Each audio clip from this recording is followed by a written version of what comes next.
Let us open our Bible on Psalms 33:10 hanggang 11. Praise the Lord. The Lord bringeth the counsel of the heathen to naught. He maketh the devices of the people of none effect. The counsel of the Lord standeth forever, the thoughts of his heart to all generations. Ayan. So dito natin kumpara yung counsel of the heathen. Ang counsel of the heathen, ito yung hindi sumasang-ayon kahit paman sa katotohanan ng Diyos sa kanyang mga banal na salita. Hindi sila nagbabatay sa salita ng Diyos o sa katotohanan ng Diyos. Sila ay nagbabatay sa kanilang sariling pamamaraan, sariling katalinuhan, na kung saan ito naman ay salungat sa Diyos. Kaya nga sinasabi dito, the Lord bringeth the counsel of the heathen to naught. He maketh the devices of the people of none effect.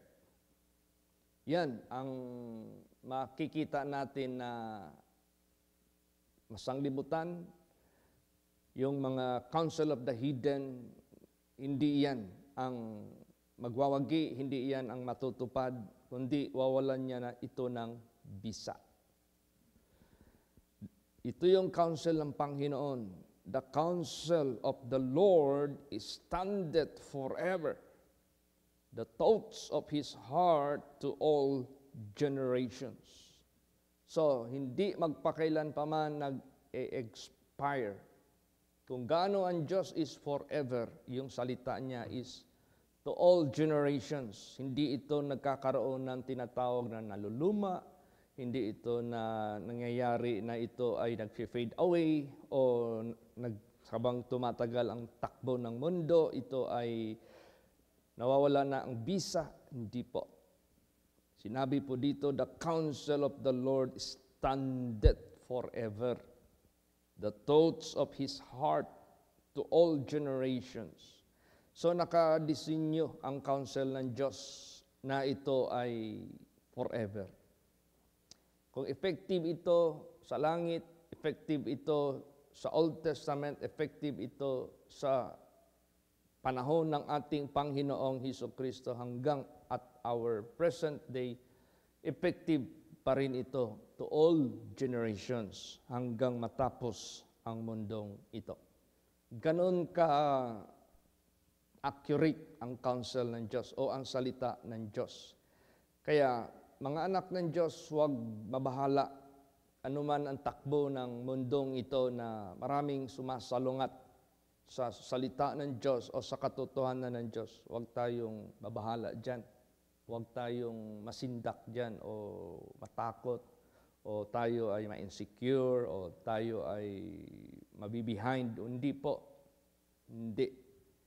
At ang gagawin ng ating Panginoong Diyos, ipoprove niya na lahat yan. Wawalan niya ng kabuluhan, wawalan niya ng bisa, i-turn down niya yan. Ano pang sinabi dito sa Psalms chapter 2:1 hanggang 4? Praise the Lord. Why do the heathen rage and the people imagine a vain thing? The kings of the earth set themselves and the rulers take counsel together against the Lord and against His anointed, saying, let us break their bands asunder and cast away their cords from us. He that sitteth in the heavens shall laugh. The Lord shall have them in derision. Ayan. Tingnan mo. Ano ang reaction ng Diyos sa langit kung ito ang kanilang gagawin? Anong gagawin nila? Sinabi dito, why do the heathen rage and the people imagine a vain thing? Ibig sabihin niyan, itong mga taong ito, hindi na natatakot sa Diyos. Gumagawa na sila ng kanilang sariling pamamaraan, sarili nila, na walang kabuluhan. The kings of the earth set themselves, and the rulers take counsel together against the Lord. Kahit pa magsanib lahat ng hari sa mundong ito, kahit pa magsanib ang lahat ng mga leaders sa sanglibutang ito, mga rulers kung tawagin, at sila ay magkakaroon ng council together. Yung pagpulong-pulungan nila, mag-meeting sila, mag-conference sila, at ano ang nalalaman ng kanilang pag-uusap against the Lord. Laban sa Panginoon, laban sa katotohanan ng Diyos, laban sa kautusan ng Diyos, laban sa katotohanan ng Diyos. At kanino pa? At laban sa kanyang mga anointed, against His anointed. Yun ang kanilang, kahit gagawin pa nila yan, tatawanan lang sila ng ating Panginoong Diyos. Ano ang kanilang sinasabi? Let us break their bonds asunder and cast away their cords from us. Ayaw na nila magpa-sakop. Ayaw na nilang magpa-under sa katotohanan ng Diyos. Yung bang, yun na nga, meron ng mga atheist kung tawagin. They reject to believe God. Meron ng mga satanic worshiper or Lucifer worshiper. Talagang absolutely they separated themselves from the living God. Pero meron tayong naririnig na mga testimonies na may mga satanic leaders na aniwala na kay Jesus Christ. Na-realize niya ang lahat. Na nakita niya ang katotohanan. Pag siya'y tawagin ng Diyos, he cannot escape. Ang Diyos pa rin ang mas makapangyarihan sa lahat, masusunod. Basta meron lang kapakumbabaan ang tao. Basta meron lang mapagsisising puso ang tao, kaya pa yang iligtas ng Diyos. At yan ang hinahanap ng Diyos sa sanglibutang ito. Kahit gaano ka pa, ano pang titulo mo sa sanglibutang ito, ano pang kategori ng kasamaan sa buhay mo sa sanglibutang ito, kahit paalagad ka ni Satanas o sino ka, promoter ka ni Satanas. Pag meron kang kapakumbabaang puso, mapagsisising puso, yan ang hinahanap ng Diyos. Kukunin ka ng Diyos, tatawagin ka ng Diyos. Anong reaksyon sa langit kung yan ang mga imagination ng mga hidden? He that sitteth in the heavens shall laugh. The Lord shall have them in derision. See? Tatawanan sila ng ating Panginoong Diyos. Kukutyain sila ng ating Panginoong Diyos. Alam mo ano ang mangyayari dyan? Ginawa na niya ito noon pa sa langit. Nung si Lucifer ay nagkaroon ng plot against God or revolt against God or kudita against God. Sila lang din yung na-trap. Sila lang din yung napahamak. Ang gusto nilang ipahamak sa Diyos, sila ang napahamak. Ang gusto nilang i-demote ang Diyos, pababain sa trono, paluhurin sa kanila, sila yung bumaba. Sila yung binagsak. Diba? Kita mo naman yung mga reaksyon ng diablo dito sa mundo. Pagkaharap ang ating Panginoong Hesukristo, nanginginig sila. Pagkaharap ang ating Panginoong Hesukristo, nagtitremble na sila. Kaya, ano mang gawin ng hidden na ito? Matatawag nating humihiwalay sa Diyos, sa katotohanan ng Diyos. Kawawa. Kaya wag tayong sumanib sa kanila. Huwag tayong maghanga sa kanila. Kawaan natin sila. Atin silang idalangin na magpakubaba sa katotohanan ng Diyos. Bakit?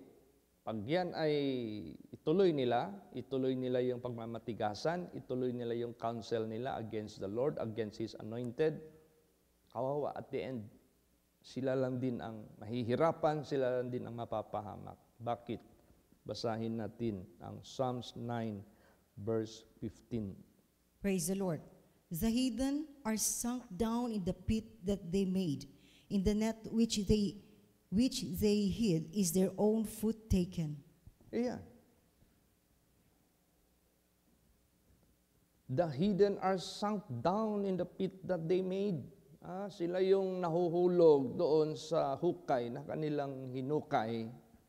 na para biktimahin ang mga alagad ng Diyos, ang mga lingkod ng Diyos, sila yung mahuhulog. In the net which they hid is their own foot taken. Sila ang mahuhulog doon sa net.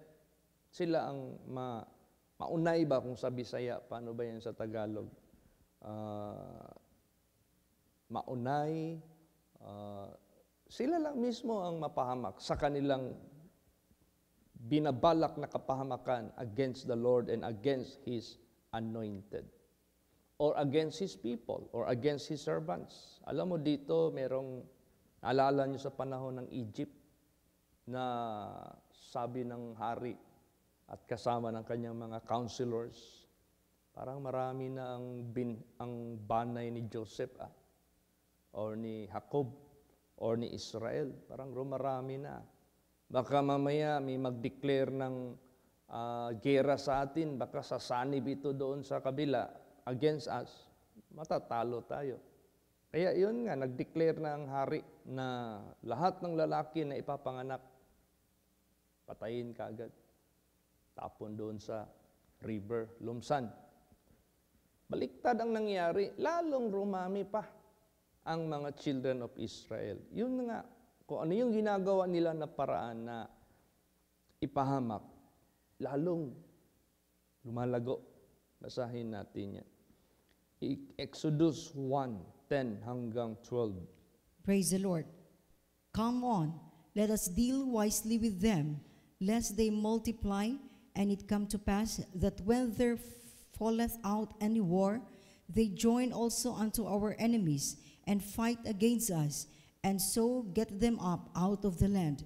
Therefore they did set over them taskmasters to afflict them with their burdens, and they built for Pharaoh treasure cities, Pithom and Ramses. But the more they afflicted them, the more they multiplied and grew, and they were grieved because of the children of Israel. Ayan. Hindi pa pala ito yung nangyari na papatayin yung mga firstborn na mga born male.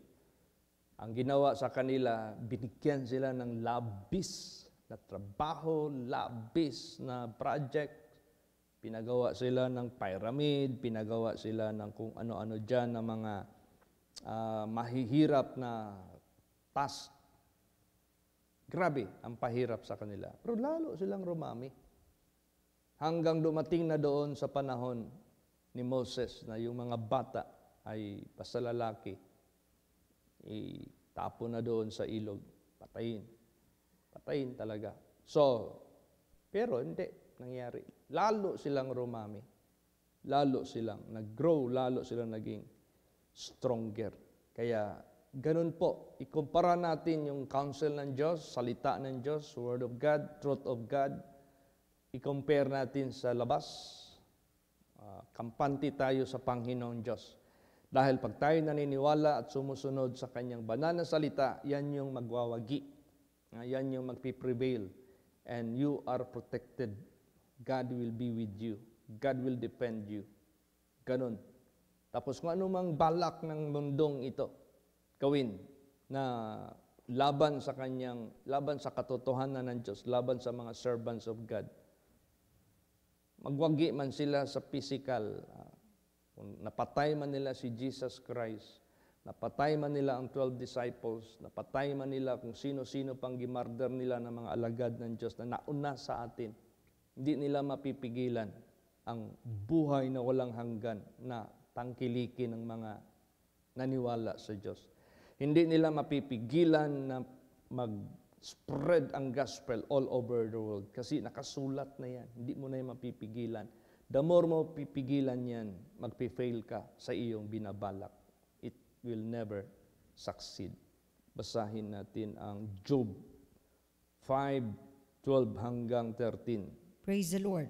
He disappointeth the devices of the crafty, so that their hands cannot perform their enterprise. He taketh the wise in their own craftiness, and the counsel of the froward is carried headlong. Ayan. See? Wala.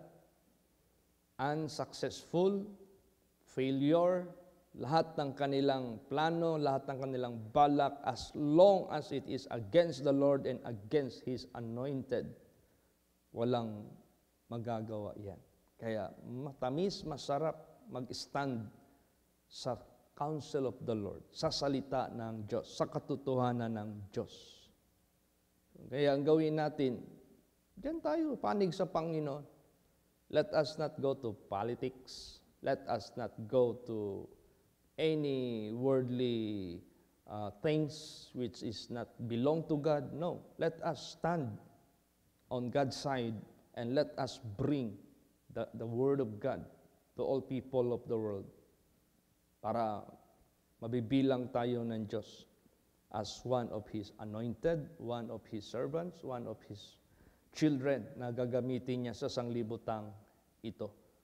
Huwag tayong gumaya sa mga pastors, mga spiritual leaders na pumasok ng politics. O, tingnan mo ang nangyari sa buhay nila. Di ba? Sayang. Nagsimula silang na maganda, nainganyo sila ngayon sa politics. Nawala tuloy yung momentum sa paggamit ng Diyos sa kanila at nalihis, napasukan ng mga ibang mga pamamaraan. Naging taliwas na tuloy sa salita ng Diyos ang mga statements nila. Hindi na pure. Para sa atin, let us be pure. Simple lang. Simple lang. Stand tayo sa salita ng Diyos alone. Praise the Lord. Para may kasiguraduhan tayo. At saka tandaan natin lahat ng mga bagay na mag-a-against sa Panginoon sa salita ng Diyos. Walang ni isa sa kanila magtatagumpay. So huwag nating gawin yun. Huwag nating subukan yun. Baka mabibilang din tayo doon sa kanila na mapapahamak o mabibigo. Basahin natin ang Proverbs 21 verse 30. Praise the Lord. There is no wisdom nor understanding nor counsel against the Lord. Yes. Walang katalinuhan, walang pangunawa, walang payo laban sa Diyos na magwawagi, laban sa Diyos na magiging successful. Wala ni isa sa kanila. Yun yung unang verses kanina na binasa. The Lord bringeth the counsel of the hidden to naught. He maketh the devices of the people of none effect. The counsel of the Lord standeth forever, and the thoughts of His heart to all generations. Talagang, kumbaga pa, ang banal na salita ng Diyos, allocated na ito until to all generations. Naka-designed na ito hanggang matapos ang mundong ito. Amen? Praise the Lord. Hindi ito sabihin na yung in progressive way. Hindi po. Hindi ito yung tinatawag na installment. Hindi po. Pagbigay ng salita ng Diyos, dineclare niya ang end at saka yung beginning. Dineclare niya ang beginning tsaka end. Lahat yan. Matutupad lahat yan. Kaya walang wisdom, understanding, counsel na mag-arise sa sanglibutang ito against the Lord na mapiperform nila ang kanilang balak against the Lord and against His anointed para mawalan ng, tingnan mo ang sanglibutang ito. Ang daming mga declaration noon ng mga scientists na nagmamarunong na sabi nila ang world is flat.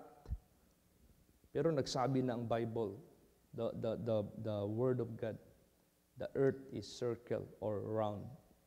O ngayon, nagkaroon na ngayon ng mga tawag nito, camera, mga space, shuttle space, outer space na mga camera. O di na project ngayon ang bilog-bilog pala ng earth. Kala mo bola ng, anong bola dyan? Nagsabi ng salita ng Diyos. Yung mga marunong flat based on the water. Mafato mo ba ang kapangyarihan ng Diyos na itong world na end, na round, na napalibutan ng tubig, bakit hindi nag-i-spill? But that's amazing. That's miracle.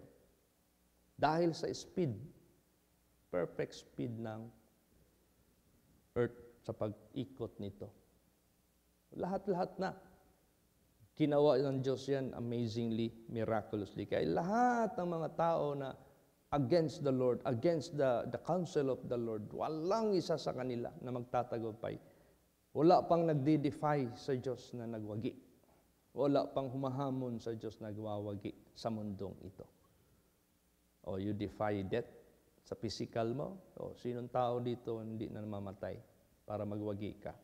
Pagsabi ng Diyos, you are dust, and unto dust you will return. O, sinong tao dito sa sanglibutang ito na makapigil niyan? O, so, ang Diyos, siya pa rin ang nagwawagi. Siya pa rin ang totoo na nagsasabi at lahat ng sinasabi niya mangyayari. At kung marami mang sinasabi ang mundo against the Lord, against the counsel of the Lord, wawala yan ng bisa. Hindi nila mapiperform ang kanilang mga sinasabi. Basahin natin. Psalms 21:11. Praise the Lord. For they intended evil against thee. They imagine a mischievous device which they are not able to perform. Yan. See? Meron silang intention to do evil against God. Nag-imagine na sila ng mischievous device. Hindi nila ma-perform. They cannot perform. See? Kahit anumang invention sa sanglibutang ito, that people might change their mind and their thoughts. Mawala sa Diyos doon na sa mga inventions. Mali yan. Huwag tayong matinag. Ang Diyos pa rin ang may alam. Ang Diyos pa rin ang katotohanan. Siya pa rin ang matutupad sa lahat ng mga anghel ng buhay sa sanglibutang ito. Praise the Lord. So, kahit ano pang gawin ng mga tao, basahin natin. Proverbs 19 verse 21. Praise the Lord. There are many devices in a man's heart. Nevertheless, the counsel of the Lord that shall stand. Yan, maraming devices ang mga puso ng mga tao, subalit ang counsel pa rin ng Panginoon ang siyang tatayo. Siya pa rin. Alam mo ang ginagawa ngayon ng mundo? They want to defy God. Example, sabi nila ang tao galing raw sa apes. Hindi man nila na-prove yan. Nangyari tuloy na napapahiyaan sila. Sabi nila, the universe were created by a big bang. Gumawa sila ng CERN to recreate the universe. Wala man. Lahat ng kanilang gustong ipalabas sa mundong ito, they are not able to perform. Pero ang salita ng Diyos, siya pa rin ang totoo at nangyayari. Praise the Lord. At ano ang pangako ng Diyos? Basahin natin. Isaiah 14:24. Praise the Lord. The Lord of hosts had sworn, saying, surely as I have thought, so shall it come to pass, and as I have purposed, so shall it stand. Yes. Ano pala ang kanyang sworn or giswear? Ano pala ang kanyang iniisip na hinayag niya sa salita ng Diyos? Na itong lahat mangyayari. Ano yun? To those who believe Him and obey Him shall inherit the kingdom of God and have eternal life forever and ever. Mangyayari yan. Matutupad yan. Yan ang magpiprevail pagdating ng panahon. Matapos ang mundong ito. May katapusan din ang mundong ito. Mangyari yan. Pag sinabi niya, to those who will not believe me, God said, and do not obey me, shall be cast into the lake of fire.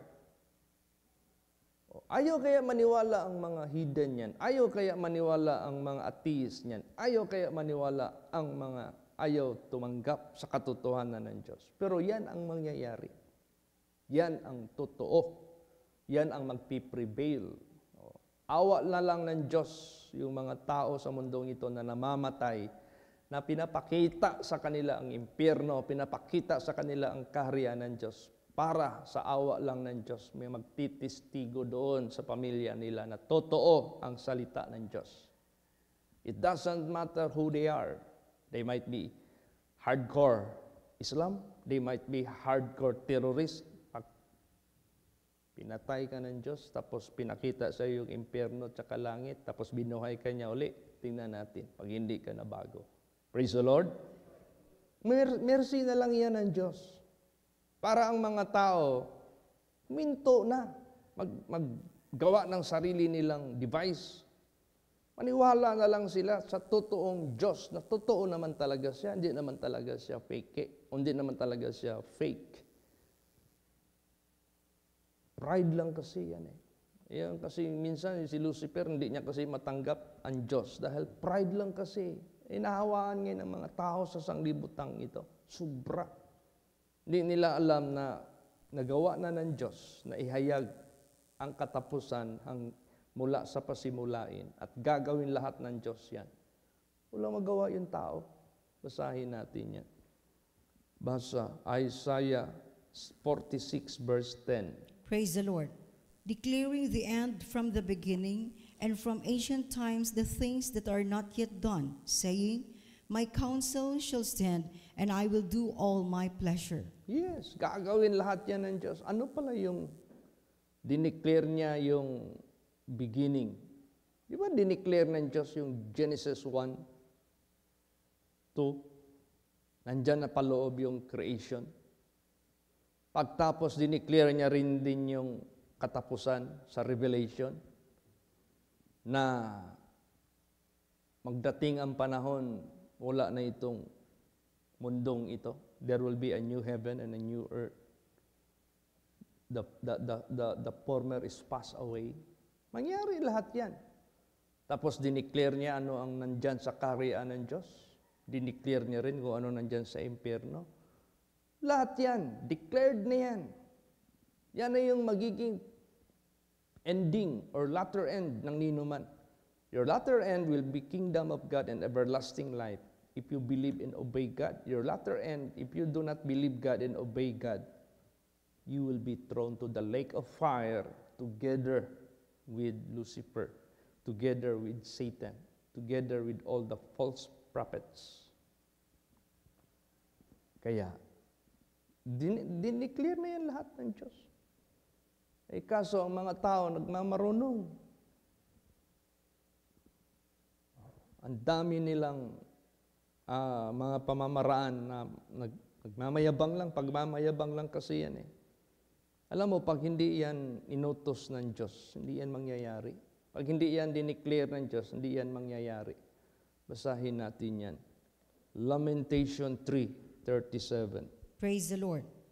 Who is he that saith, and it come to pass, when the Lord commandeth it not? O, di ba? Sino ang nagsasalita at ito'y natutupad na kung saan hindi naman ito inutos ng Diyos? O, di ba? Pag hindi inutos ng Diyos, kahit ano pang sasalitain mo, hindi yan ang magwagi. Hindi yan ang matutupad. Lahat ng inutos ng Diyos, walang sino man ang makaka-defy successfully. Kaya mapalad ang tao na niwala sa Diyos. Mapalad ang tao na sumusunod sa Diyos. Mapalad ang tao nag-abide sa Kanya until the end. Mapalad ka kasi ang Diyos totoo at siya ang naglalang ng lahat. Kaya ito ang gagawin ng Diyos. The Lord bringeth the counsel of the hidden to naught.